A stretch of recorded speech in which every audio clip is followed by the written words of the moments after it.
The Joe Rogan Experience. You know, again, you can argue. I mean, I don't want to get into a political discussion. Trump is an unusual character, and yeah, I know. wow, that's going to be that'll be headlines. How about that fellow that's from England that looks like the Boris the Johnson. British, Yeah, the Boris British Johnson. Trump. I was just there last week when he went over to Buckingham Palace and was asked by the Queen to form the new government, and he accepted. And so, he's an interesting character. He went to Eton. He went to Oxford. He's proven himself to be extremely adept at getting elected. And But most importantly, he looks like Trump's baby brother. Yeah. You know He what? looks like his fucked up See if brother. I Like can- Trump's dad went over to England and banged some waitress, and bam. Next thing you know, look at the two of them together. I mean, get the fuck out of here. A buddy of mine sent me this one.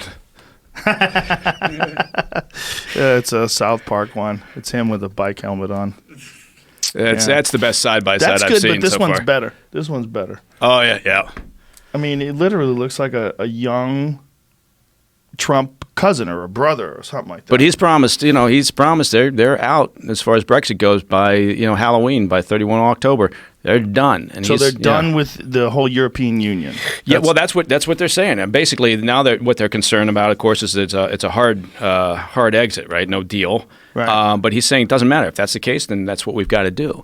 And there's a lot of people. It's interesting. The dynamic is a little bit like here in the U.S., right? If you're in the Northeast Corridor, Washington, New York, whatever, Boston, or you're out here on the West Coast, and you tend to view the world differently than everything else, the rest of the mass of the country, right? Which is why people lost their minds and they thought, how could Trump possibly get elected? Mm-hmm.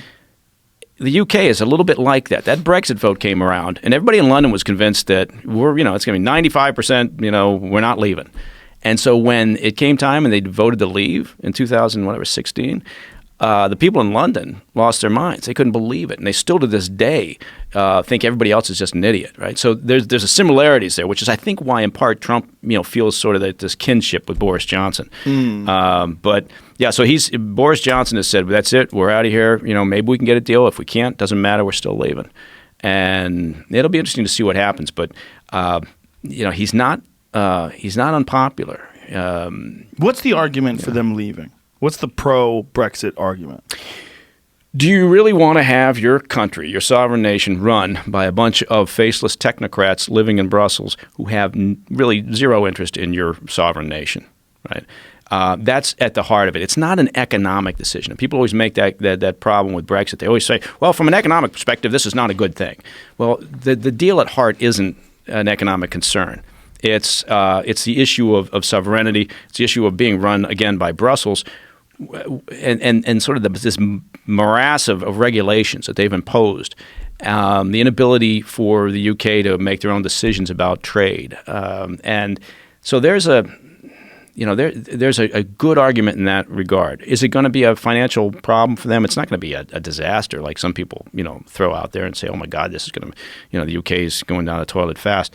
That won't happen, but there'll be an upheaval if they leave without a deal. But they'll adjust because people want to do deals, right? They want to do trade. It's not like Germany and France, which are the only two partners in the EU that really matter. How dare you? I know. I can't believe I just said that. So what's the staying in the European Union argument? Show everybody not racist? Globalism. We're all working together, and isn't this a wonderful thing? And look at all the benefits of it, free movement, and that free movement didn't really work that well from France and Germany's perspective. They don't like to talk about that anymore. Free movement is basically what we enjoy in the United States, though, isn't it? I mean, if you look at the United States in relative size in comparison to Europe, we're basically commensurate, right? Yeah. In terms of the contiguous United States. Exactly. Size of it, yeah.